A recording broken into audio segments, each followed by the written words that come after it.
Orot Tshuva. It's we're on Perek Daled, and in the past I've been looking at the translation at sefaria.org, but for some reason they stopped at chapter 3, and they don't even have the Hebrew of chapter 4 and 5. Where were you looking? Sefaria, online, free, and in any case. So I'll do my best because it's like really difficult language with Rav Kook. So we're still continuing on the idea of tshuva. This is the 5th session since we started on this, since the Yurtzeit of Rav Shlomo. And so I'm looking also at Rav Shlomo's notes from Shlomo Krabach, Zichron Levracha, on Orot Tshuva. But I wanted to start before going into the text. Something that comes up is that Chazal teaching us tshuva kadma la'olam. The tshuva preceded the world, and I want to ask you what that means to you. Just hearing that line, tshuva preceded the world. What are the implications of that? What does it hold within? What does it contain within it? That what? We were set up to fail because why?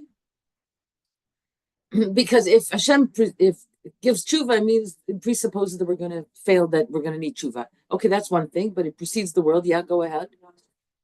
That receptivity always ready to take us back. It's like love, right? That's my automatic connection. There's okay, so there's ready, the ability to reconnect to source is always there.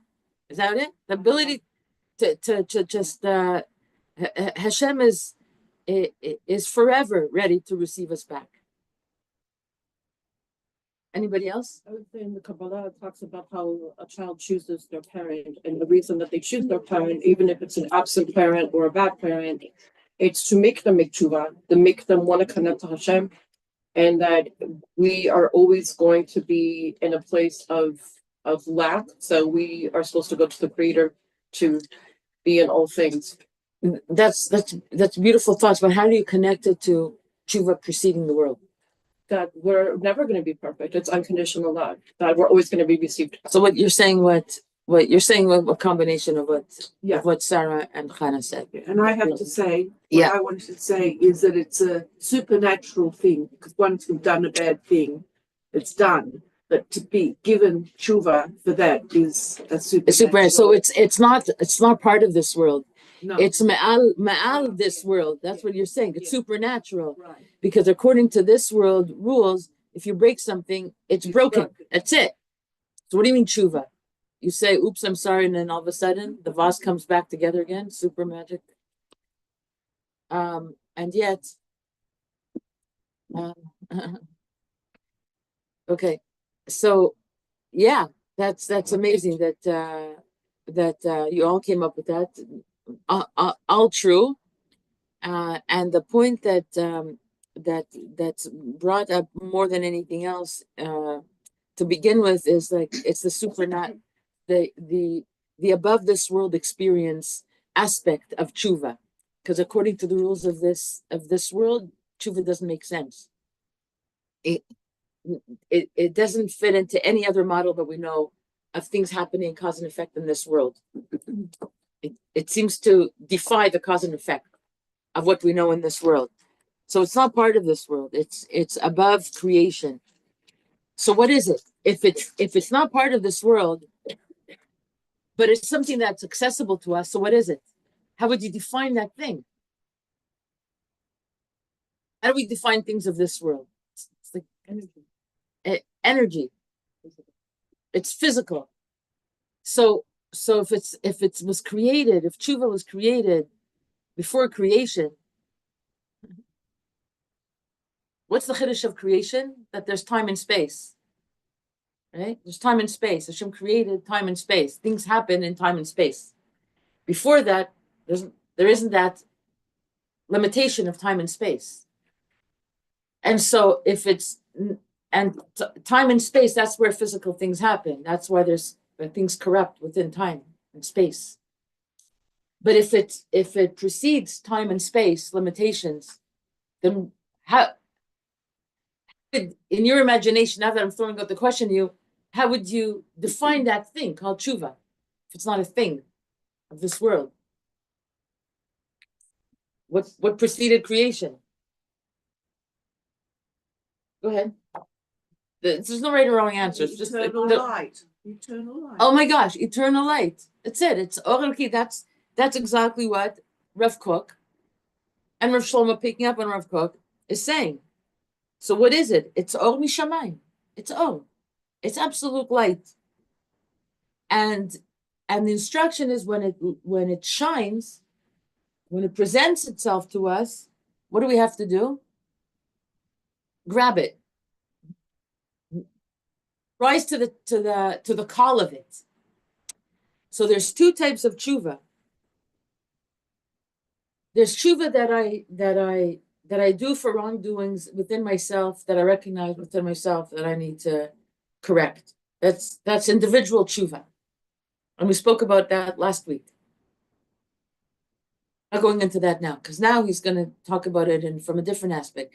But aside from the individual tshuva, there's also what he calls here tshuva klalit. There's a general tshuva klalit hatziburit haolamit. There's a tshuva that's nothing to do with the individual, but that exists in this world and is part of the public domain, and it just shines, and that's a whole different other tshuva than the personal tshuva that we have to do when we catch ourselves needing to do tshuva because of some bad thing that we did. So I'll go into the text now. Hatshuva hapratit, that's the individual tshuva. Hayechidit, that's particular individual. That's the tshuva that I need to do for my oopses, my lapses and my lackings. Ve'hatshuva haklalit, and the general tshuva, hatziburit olamit, the public worldly one, ba'olam, in the world that appears in the world, and Knesset Yisrael, and in the Jewish people.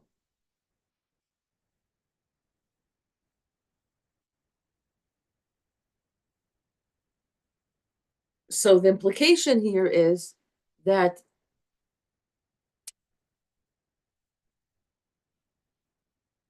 like this.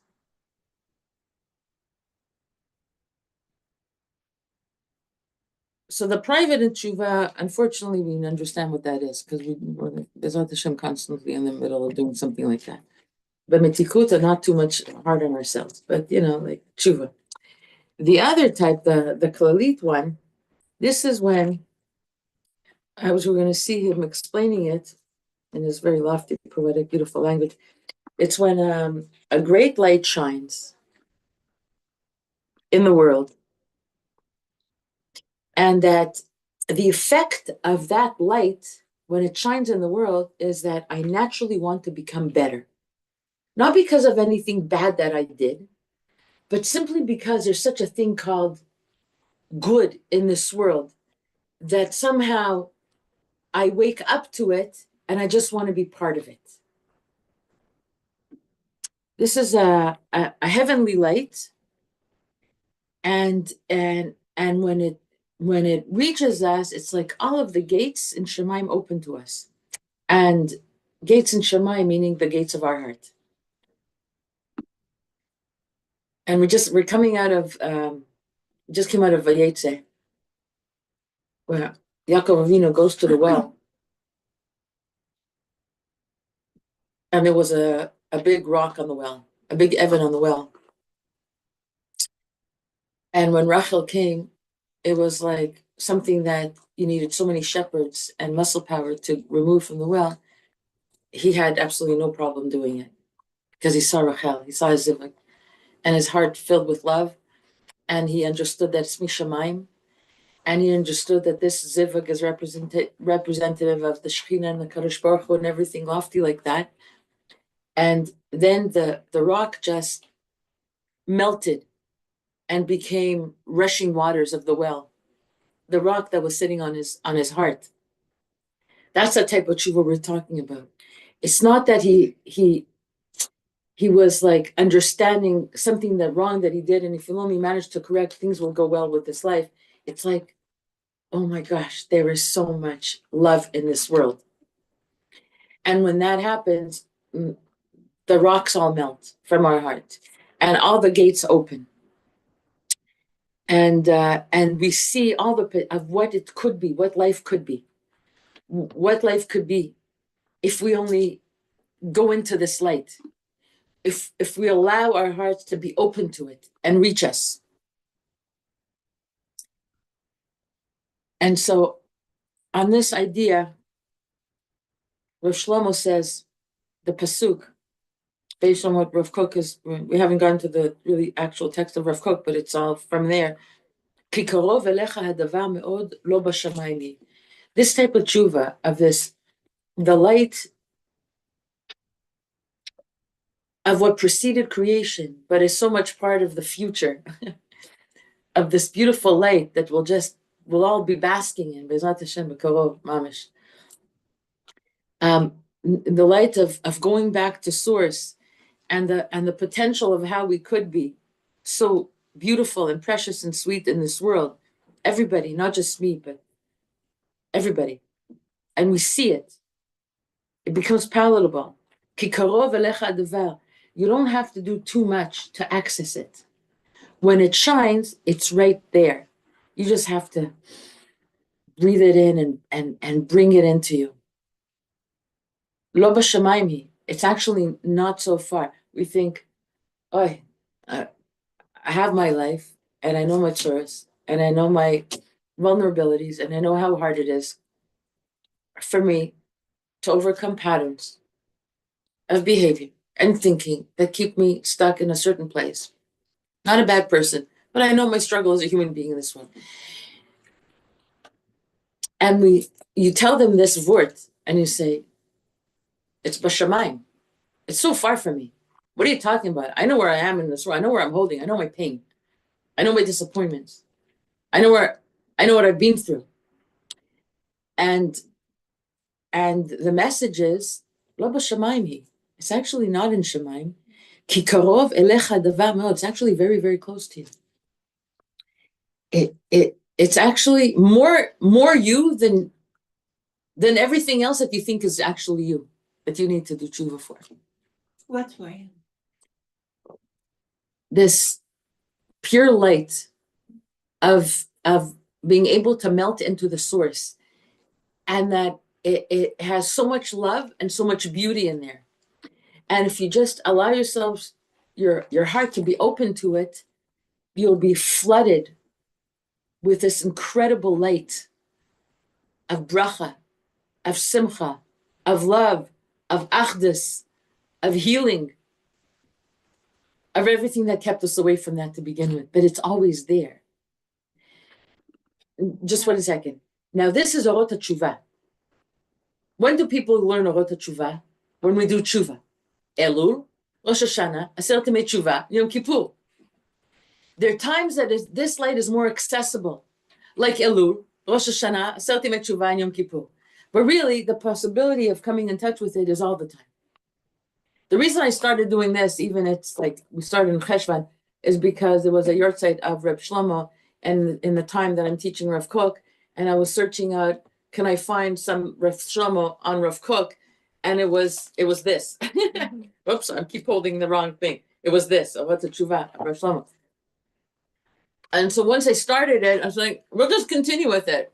You know, we're always supposed to be in constant ability to do tshuva. But even though we're not in Elul and Rosh Hashanah, Aseret Yemei Tshuva and Yom Kippur, there's always wind. That's when this light of all the Shemaim, this eternal light that you did so beautifully brought to us, like that's what it means to her.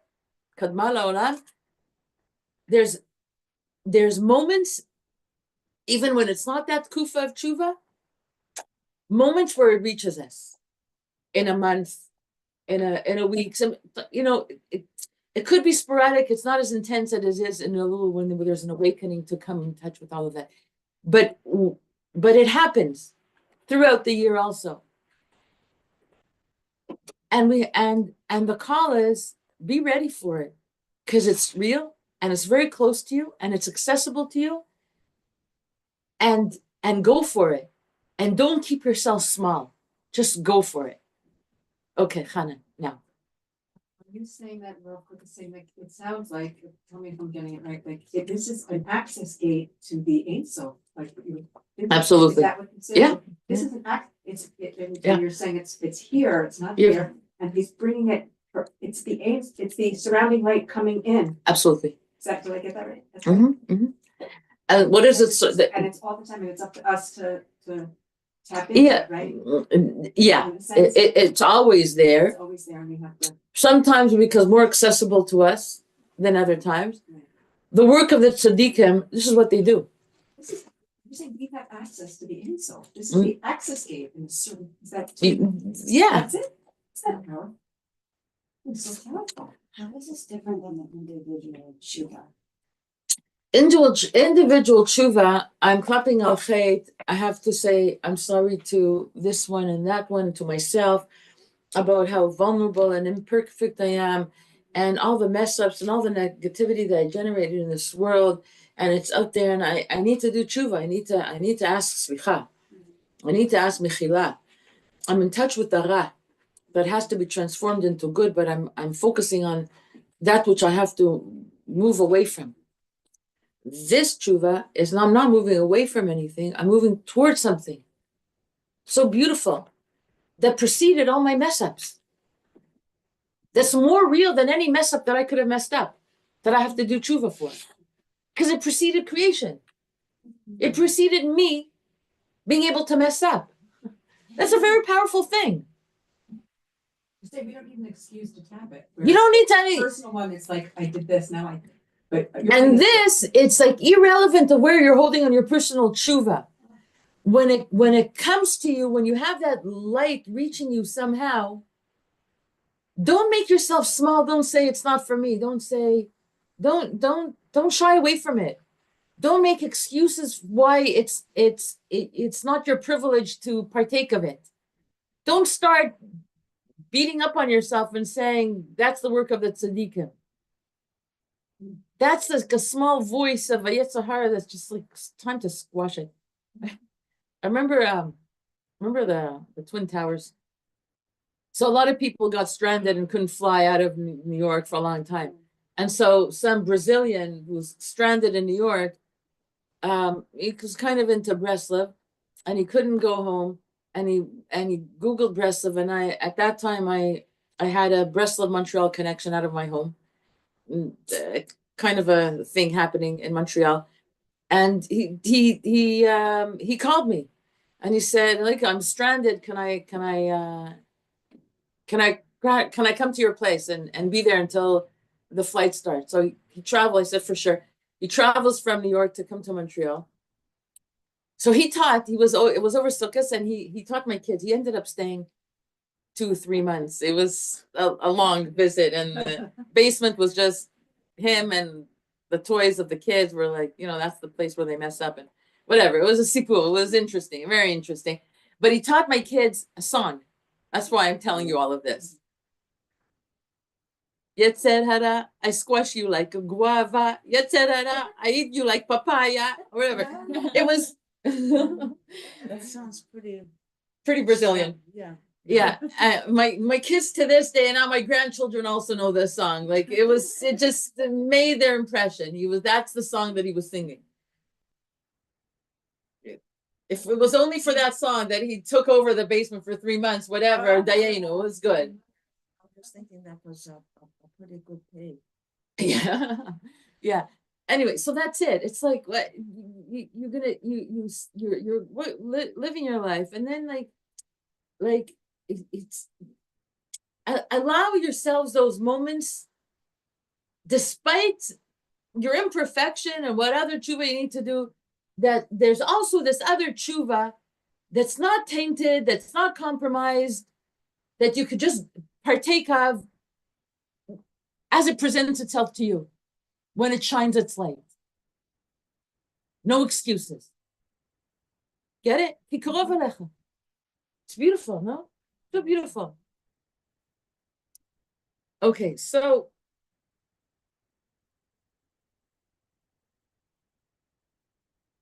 Now, Rav Shlomo, in his way, says, "Karov elecha davar meod." What does it mean, karov elecha? It's so close to you. Yeah, karov elecha. Just like the most essential items that we need to live, which is air and water, are the most accessible items in the world, right? We don't have to pay for air. And if you knock on anybody's door, if you're thirsty, ask for a glass of water, no one's going to say no. As opposed to if you knock on somebody's door, say, I'm thirsty, can I have a glass of Coca-Cola? He says, it's chutzpah. It's so essential that you have to, buy your own Coca-Cola. You want to ask me for water? Okay, I get it. Because it's essential. So nobody has a problem sharing it. Hashem made it available. This tshuva is so necessary for our neshama to live in this world. It's accessible all the time.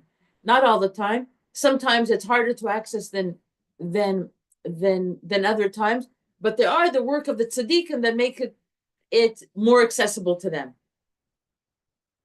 There is that work that we can strip away layers, a facade of actually being far away from Hashem, that you said, no, karov elai, Yeh Mashiach karov elai.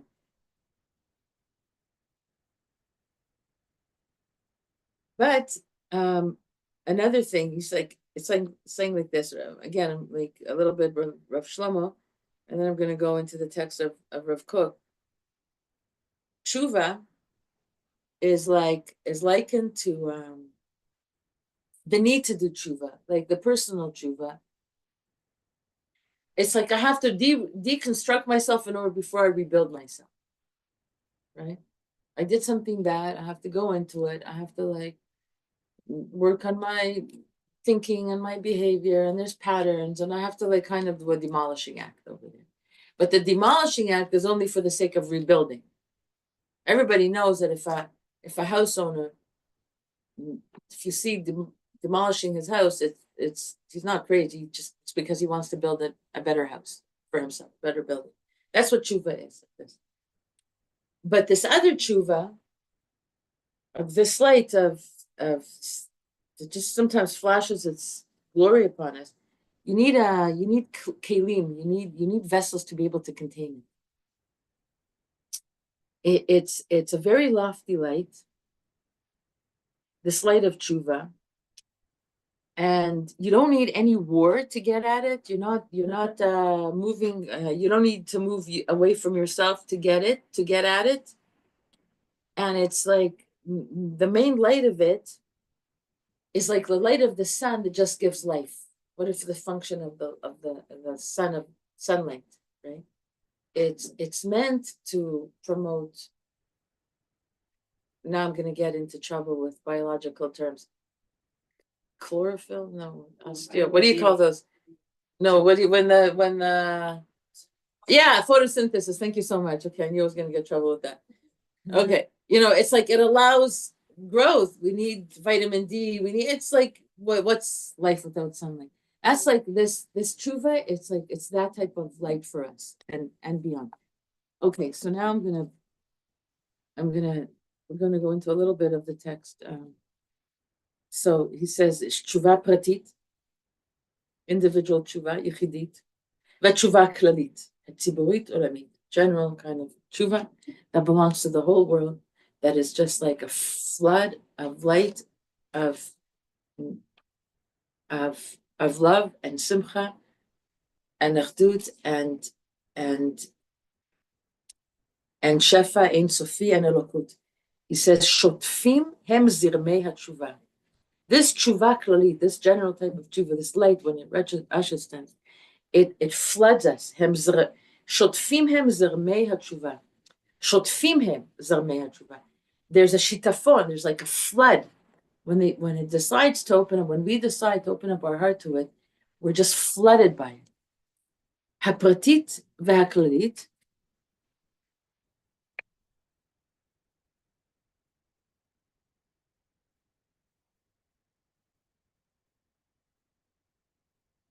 דמיונם כגלי שלהבות שעל גוף השמש. If we have to liken the this type of tshuva, this light, dimyunam, they are likened, kegalei, like waves, shal havot, she'al guf hashemesh, like the rays that come out of the sun. Asher b'milchemet ad, hem mitpartzim v'olim, like that, milchemet ad. Milchemet ad is like a forever, in a forever milchamot. Asher b'milchamot ad, hem mitpartzim v'olim. Like they're always forever needing to gush out, to shine out. Mitpartzim v'olim. I need my translator here. Oh, Mitpartzim v'olim. Mitpartzim is like what you said to forge break it, out. break out and descend. V'hem notnim chayim lehamon olamim, and they give life to many worlds. V'litzurim ein sfurot, and to innumerable creations, creatures. Like the life-sustaining value of the sun in the physical, this tshuva is that in the ruchni. אין כוח לקלוט את ההמון הרב של הצבעים הרבים אשר לשמש הגדולה הזאת המאירה לעולמים כולם.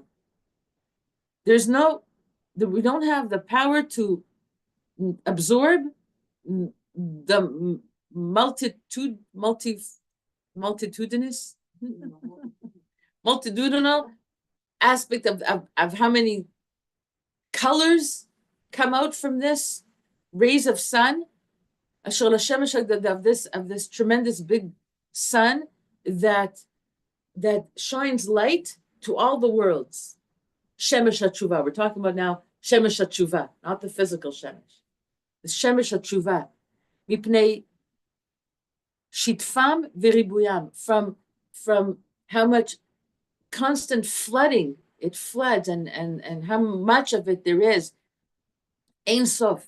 Mipnei mehirutam anifla, from their tremendous speed that they shoot out and reach all places. Mipnei shem ba'im mimakor achim b'atzmam, because they come from the source of life itself. Chana, right? The Ein Sof. She'azman b'atzmo hu rak echad me'atavniot ha'metzumtzamot shelo. That time itself is only one aspect, one tiny aspect in one tiny constricted aspect in the whole realm of what this tshuva encompasses within it. It's a call for us to break out of our limitations and just blow our mind on it, like literally blow our minds and blow our hearts, like wide open, in a good way. The individual and collective neshama, ha'olamit ve'ha'olmei olamit, the worldly one and the other worldly one that encompasses all worlds. Kelevia nora'at tzoeket bechavlea letikun gemur. You know what it's like for this to be that light that just wants to reach everywhere, and access points are not opening up for her to be reached, and all she wants is to reach everything, every place and everyone.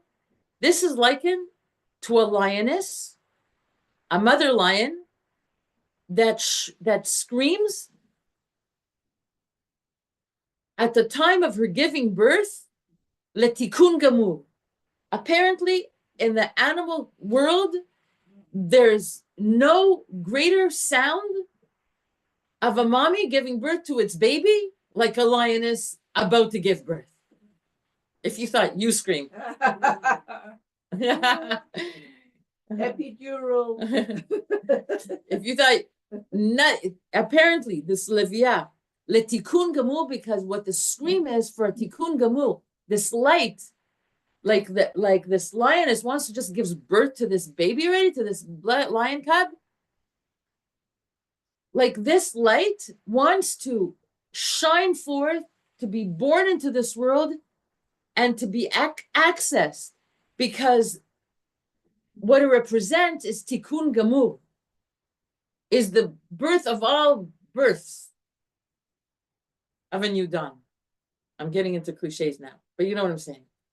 I'm having now hair in my head, like hair, hair in the 60s. When the moon. Yeah, exactly. Aquarius. Okay, it's the nonsense that comes in my head sometimes. It's literally like, it's okay. The Tikkun Limtziut Ideal, but that was really a good movie. Anyway, like seriously, if you watch it. Okay, Limtziut. You know what I'm talking about? No. You never watched Hair? Beyond. Oh my God. She's too young. No. I don't think She was busy. You were busy doing other things. Okay, good. Okay. Not born yet. That's what I'm saying, you're too young. Okay. Limtziut Idealit. Okay, the Tikkun Gamur for the ultimate healing. Limtziut Idealit, the most ideal reality that we can imagine for ourselves and the world. Ve'anu chashim et hamachovim, and we feel the pain. Vehem memarkim otanu, and this pain of understanding that this light wants to reach us, we're in touch with it enough to understand that we're not there, but that it's there. We find the pain of not being there with that light that just wants to be born into us. Memarkim otanu, they cleanse us. It's a good pain. Kemelach zeh shemamtik et habasar, like salt that tenderizes meat. Hemamtikim et kol memorotenu, they sweeten all of our bitterness. So salt alone, it's not very healthy. It hurts us. It's not meant to be taken alone. But when we use it to tenderize meat, the meat is, any food is always enhanced when you add salt to it. And so the pain of knowing about it, knowing to go for it, wanting to access it, understanding that we aren't accessing yet, and that it wants to be accessed and it wants to be internalized. And the meeting of those two pains is something very precious, because that's the kli that prepares us for the eventual that light reaching us. I want to tell you something. I read this over this morning. That's the first time I was looking at this to prepare. When I sit and prepare with myself, it's like, okay, I can teach a second, but it's like on the level of cute. I come here before you and I share with it. It's a whole different other experience. So I want to thank you, because because what's coming out in me personally, as I'm sharing it, it's just so much deeper that I could have understood it on my own. It's like it's helping me having it reach home. I just thank you, really. Haneshama hayechidit v'hatziburit. This individual and collective neshama, ha'olamit ve'olamei olamit. Oh, now he's just, hold on. Yeah, like this Livia. No, I'm repeating myself, hold on. Ve'emarkim otanu. Okay, now continuing. בהגות מילים, אי אפשר לנו לבטא את המחשבה רחבת השחקים הזאת. If you try to put into words, to express this thought, this expansive thought, that reaches the shchakim, which is one of the levels of high heavens. אי אפשר. It's impossible. It's impossible to put into words. ייחודים, the ייחודים. The כיווני מחשבות לגילוי אלוקות בעולם. מה זה ייחודים? ייחוד is a unification between the upper realm and the lower realm, between the masculine energies and the feminine energies. The masculine energies wanting to give the shefa,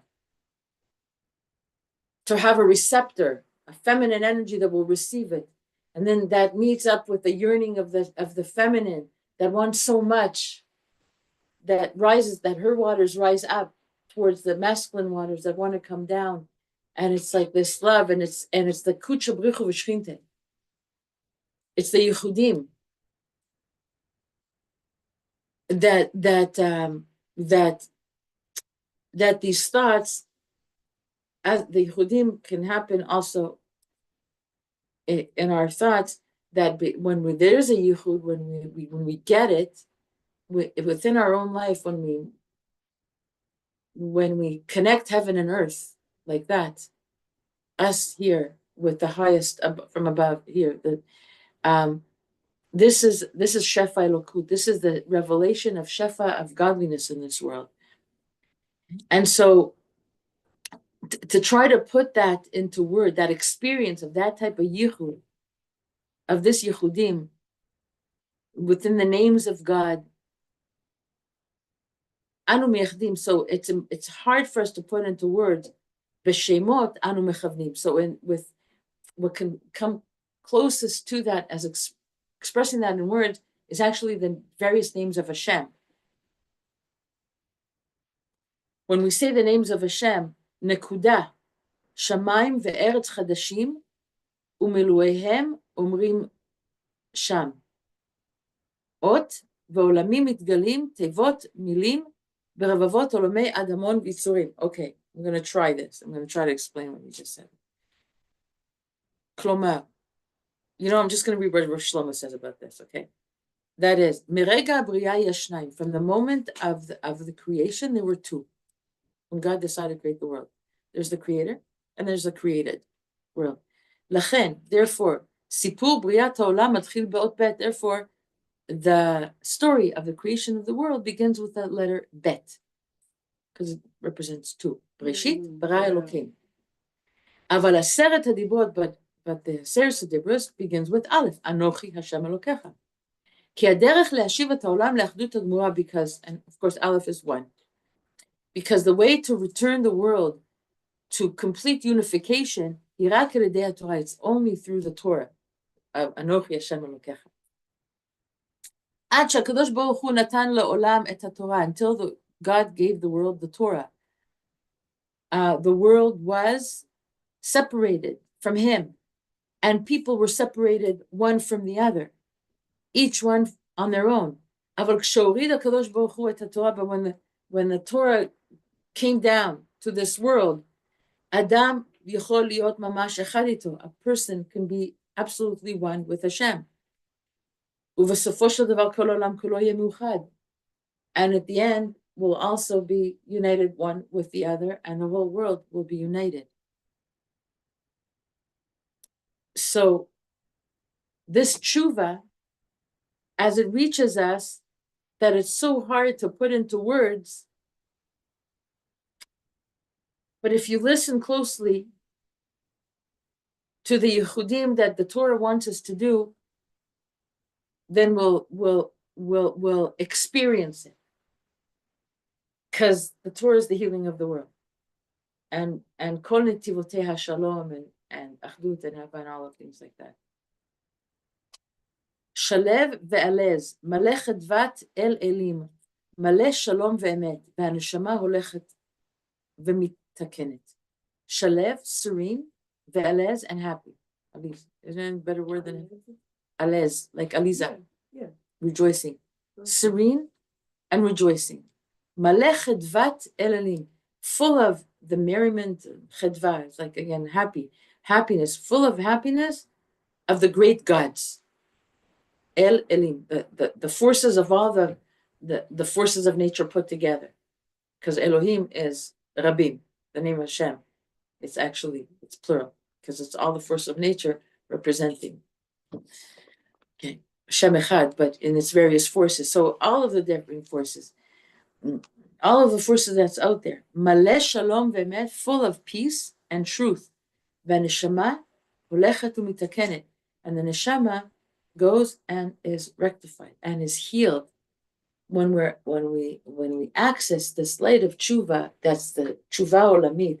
When this or of Hashem, it's not like the light of tshuva that I access between me and myself of sur merav, having to leave my bad and going to a setov. It's this thing that's always there because it preceded creation. And it's the root, and it preceded creation, and it's the end goal of creation. Yeah. Also. No, but it precedes the cup. It precedes the cup. Well, the kav, I'm trying to hear now like this other thing. Is that possible? it's all related. Because once you're talking It's about paralleling. once you're talking about before creation, you're talking about Or Ein Sof, that preceded creation. Creator's part of this coming down, coming in, and it's always there, and it's consciousness until the end when Yeah, and we just have to make more and more room for it. Chevre, this war brought about a transformation in the Jewish people that's absolutely tapping into this. And don't listen to certain news channels. If you must, listen to Channel 14. I come on taking a break from all news channels at this point. that's an Israeli one. They're all Israeli ones, but there's ones that come from that's always bad, and the world's falling apart, and Israel's falling apart, and whatever. She comes from Tel Aviv. I go to Tel Aviv, I see all of this like Chorban. But it's not true. Because you stop any person on the street, they're so much filled with so much more love than any other time towards everybody. And enough with the shtiyot of me and you and right and left and small. It's just like it's time to let go of that. And we saw it more in the beginning months of the war with all the call for tzitzit and masim tovim and everyone taking on mitzvahs, and it's still there. It's still there. We understand that we have to fight this evil called this doesn't exist, that this good doesn't exist.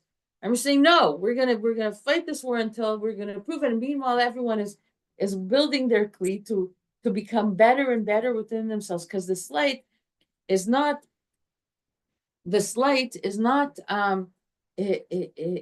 is a call towards the good that's calling us. That's so much more powerful than any bad that we have to move away from. It's a light of goodness.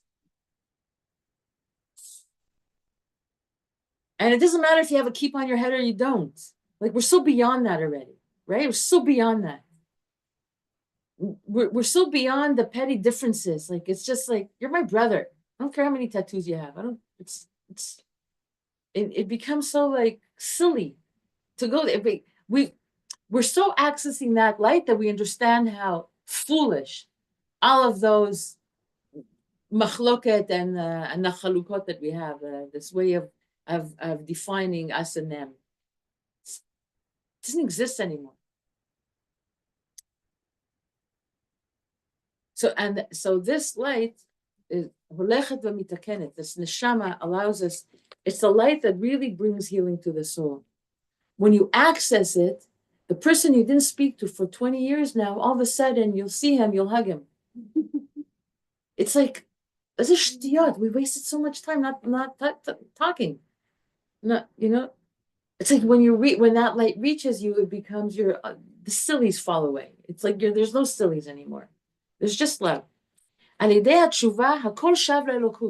Through this type of tshuva, everything returns back to godliness. Through this reality of this force called tshuva, hashorer ba'olamim kulam, hasorer, that permeates all the worlds all the time. Shav hakol umitkasher b'mtziut hashlemut elokit. Everything returns and connects to the metzias, to the reality of the completeness of godliness.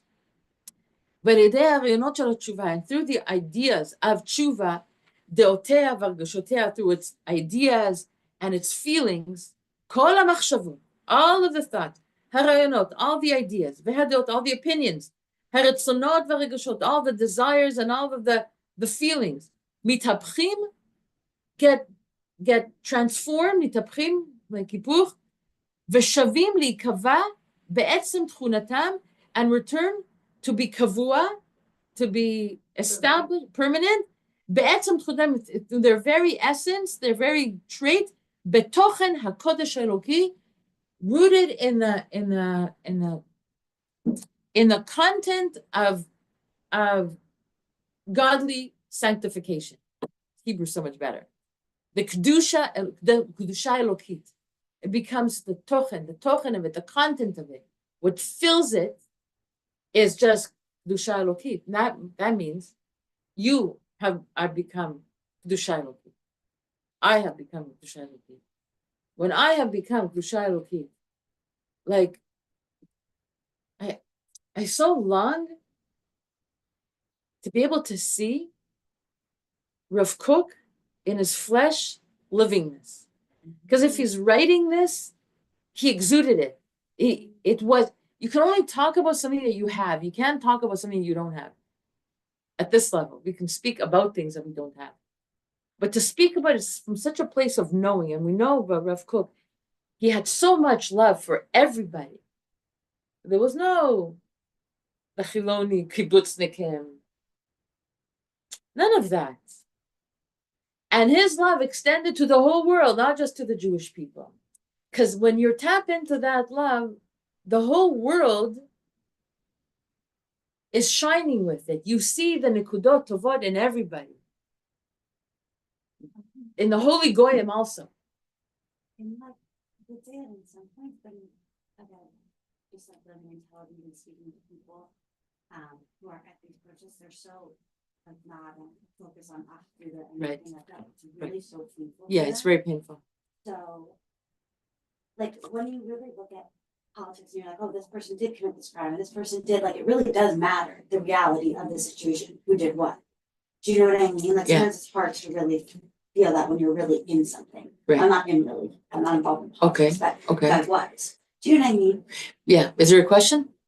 Yes, like what you can't always apply this. You always have to apply this, and you have to not pay attention to that, because this accessing that light, this light, living and basking in this light will dispel the dark with all the protests.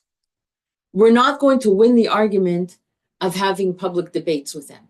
I'll prove to you that my position is more right than your position. It's what's at risk here. What's being argued here is not a mathematical equation by who's more right and who's more wrong. And once one side proves their position, then the other side will say, okay, you proved your point. Nobody cares. On that side, you'll come to them with as much love as you want, with arguments of, don't you see that your protest is feeding the enemy, giving chizuk, but showing that there's machloket in Am Yisrael. They don't care. They don't care. What has to happen when we learn this, we who learn this, is to understand that even they who are holding a different opinion and they're coming to the protest, and there's, on the checks and balances point of view of things, we can look at certain government offices and say who's to blame, and there has to be accountability. Okay, there's a time for that. But that's individual tshuva. This tshuva is a tshuva on a cosmic level that has to reach all the different components. That's going to make Seder in order, and everyone's going to do their own personal tshuva once that tshuva reaches them also. I don't know if I'm saying it right. Did you get what I'm saying? It's a little esoteric what you're saying. It's a little esoteric. Yes, it's yeah. still. I understand where you're trying to end up, but how do you? Yeah, just make it a little More accessible language. A little bit, yeah. Regular fight, because you're looking at like people who are, there's someone that's right or someone that's wrong, you know, like even just between like friends. So this general tshuva doesn't negate the need for individual tshuva. Doesn't negate it. But when we have access to it, it's a light of lights. What? It's timeless. So let's say you asked me for a favor and I resented, like, I know my time, and like, can you just, you're making me feel bad by me saying no to you. Like, I just don't ask me for the favor, okay?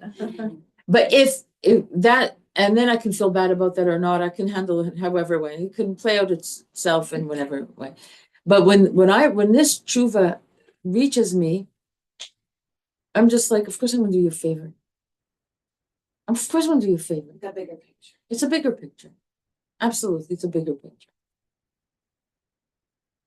So here he says, "Hatshuva klalit shi ilui haolam v'tikuno." This general tshuva we're talking about, the slight, which is the elevation and healing of all the world, and the individual tshuva that touches the individual personality as it touches each and every one according to what tshuva they don't understand. Ad kadei dakut hapratim shel tikunei tshuva miuchadim, to the when this tshuva reaches like the most refined points of needing to do tshuva, and all its details of what went wrong now, what has to be fixed. שרוח הקודש יודע לפרטם לפרטים היותר בודדים, הן ביחד תוכן אחד. Really, the tshuva klalit and tshuva pratit, they can't be separated. I can't just fly with like the love of the 60s and I'm exposing myself to love now. It's all peace and love, and I'm not working on my midos, and it's going to excuse my behavior of my personal accountability. He says one reflects the other.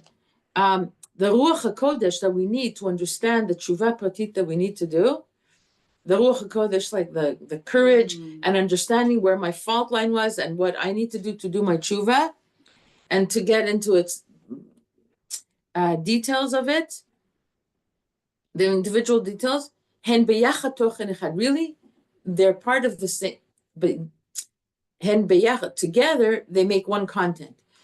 So Rav Shlomo says about this. Omer Rav Kook, says Rav Kook, yesh tshuva lo'olam kulo. There's tshuva for the whole entire world. Kol ha'olam mitromem v'nitkan. And when that's accessed, then the whole world is elevated and healed. V'yesh tshuva ishit pratit hanogat rak li. And then there's individual tshuva that involves just me. Be'omek homakim sheli, in my deepest depths of what needs fixing. B'dakut ha'regishat, in the most finest of sensitivity of where I'm off, that I have to be fixed. Only a Navi can actually know what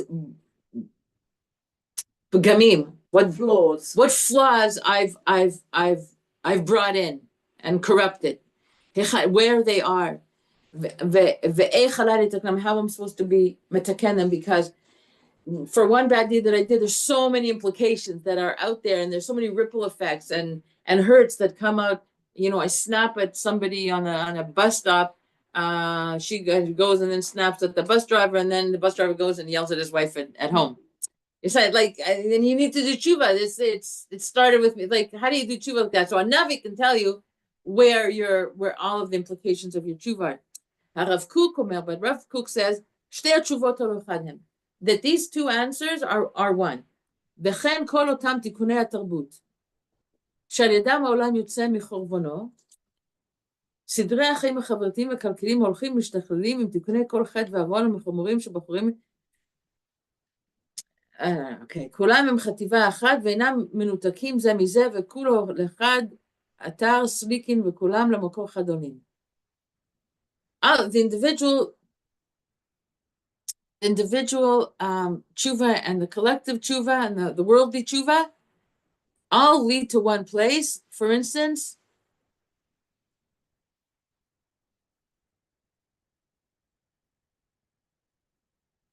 they all lead to one place and they all rise to one place.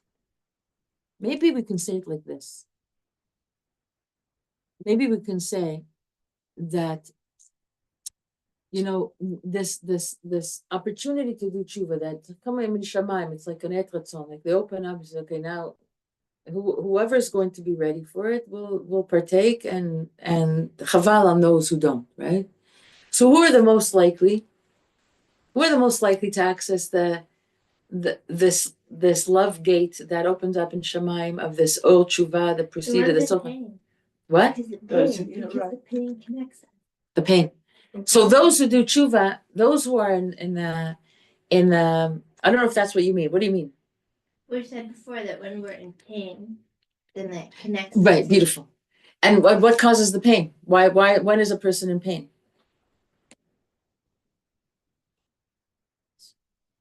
Far from the source. When I recognize that I'm far from the source, when I recognize my own need for my own personal tshuva of how far I am from my ideal self, my ideal future self, and where I'm still like tripping up and I'm losing it here and losing it there, and understand. So the person who is in habit of being who's not afraid of their own pain, of being there and understanding I'm a work in progress, when that greater light shines, I'll recognize it.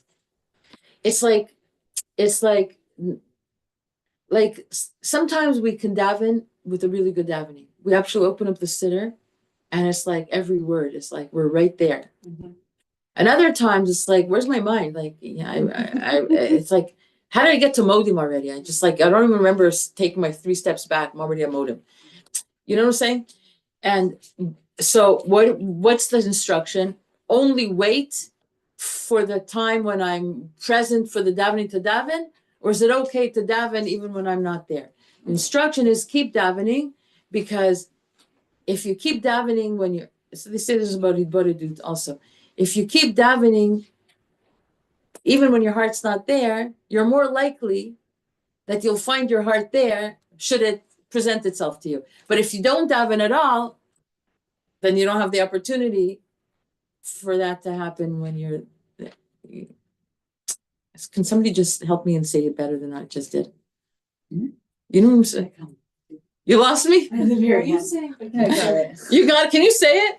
You're basically saying daven even if you don't have the co-op, Yeah. because if you don't feel your heart at any time, if you go back to davening, you can find it if you go there, even if you. But if you don't daven, you're never going to reach it because you're not davening. So the opportunity will not present. So even when you're not into it, do it by rote, whatever, because there's a chance that all of a sudden you'll have a awakening of the heart. But if you only wait for the awakening of the heart to daven, you'll never get there because you're not davening. Reb Leibish said something beautiful, that one good davening will then incorporate all those. Yeah, all those. So you get It's schar for those for showing up to the Yeah, exercise for all the times that it didn't work for you, Yes, and then because get you kept with the the exercise. benefit of all of them. So when he's saying that the both types of tshuva are one content of the other, it's like, I think that's how I'm understanding it. Hashem help me. Let's invite Rav Kook to help us also and bring some more understanding. That one when it's they're all part and parcel of the same exercise, and just have to be part of the. You have to keep at it. You're saying that you have more pain than one. Yeah, okay, but now let's be very careful and say, when we talk about pain, it doesn't mean like we're masochists here. And we're not looking to be in pain. And when we do tshuva, we have to accept that we did tshuva and move on. And we're not looking for trouble. We're not looking to beat ourselves up. We have to be very kind and very, very empathetic and very compassionate to ourselves. But it's like talking about the broken heart. There's nothing more full like than a broken heart. Why is there nothing more full like a broken heart? It's not a depressed heart. It's a heart that understands the vulnerability of what it means to be human in a world that keeps so much of the light of Hashem hidden, that there's so many opportunities to fall, and the ache of the neshama just to want to bask in its source. And there's a pain to it. There's a longing of the neshama. It's like two lovers separated, and the pain of the lovers not being able to be united. There's a longing there. There's a pain of it. I want it to be so much. I want to unite with my beloved so much. And so and I understand what I'm like when I'm not with my beloved. And I'm not like I am when I'm with my beloved. There's a chisalon there. I'm just not wholesome. And with that comes vulnerabilities and possibility to fall. And when I accept that pain, I'm trying not to fall. But I understand the vulnerability. Even tzaddikim, they feel this pain. They don't do anything wrong. Their tshuva is not from going from a bad place to a better place, but they still hold on to a broken heart because they see how lacking in shlemut this world is. But it's always that longing that when they're in that longing, then when that light shines, they'll find relief. They'll find that achdut. They'll find that they're beloved. They'll find that, I found you. There's an embrace. There's love. And then once it reaches me, I can dispense it to all others also. The shefa will just go from me to others also. It's never selfish. Once you reach that tshuva, you're not selfish. You're not petty. You're not into yourself. You have infinite patience and love for everybody. And it doesn't cost you anything. You're not in pain over it. You're not doing the what's in it for me if I go out of my way now to help somebody out. You're just free flowing love. So the pain, it's important to be in touch with that pain, but not in a depressive way, like I'm bad. It's the pain of I want so much better. It's the yearning. It's the yearning. It's the yearning. That's like the love. Yeah. So I forget. I think maybe it's Rav Shlomo. I don't remember who said this, but the broken heart thing is like when you want to eat a nut. Let's say a walnut. You have to crack the shell. That's the breaking. What? Rabbi Nachman said this. When you this example of a nut in the shell. So when you crack it, it's like when you crack the shell, then light shines, like the fruit shines. So it's broken, but there's nothing more wholesome like a broken, because you've broken the blockage. Breaking of the vessel to the heart to allow more light Beautiful. in, and then you have a bigger vessel to allow more light to come through. So I think we're gonna stop here. There's more to this. Yeah.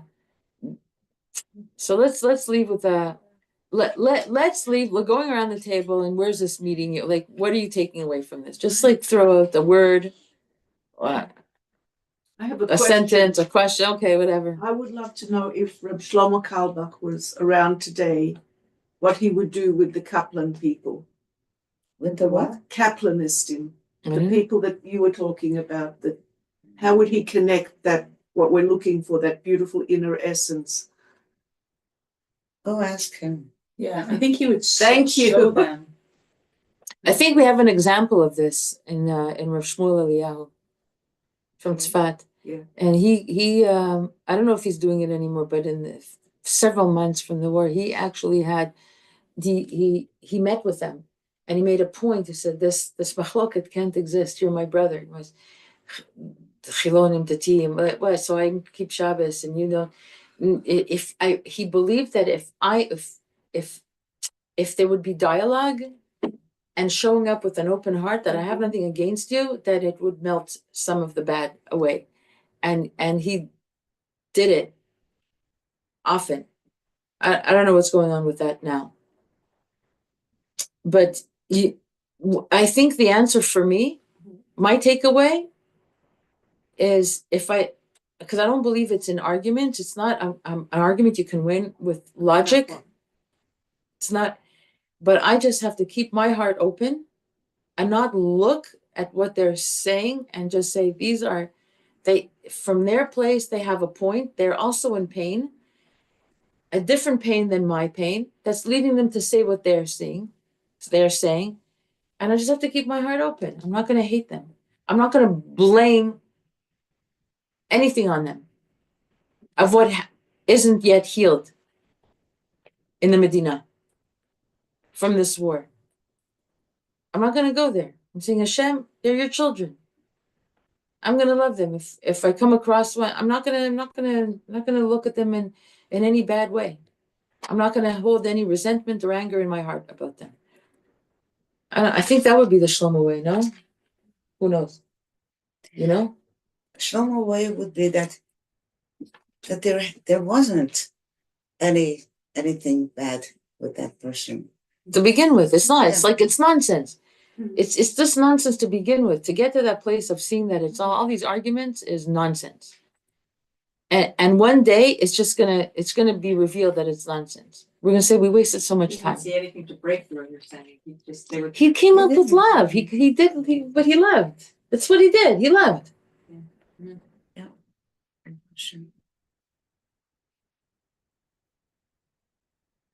Taking away this example of like the creator and the created, so I Yeah. started exploring within the parsha, like where it has two opposites together.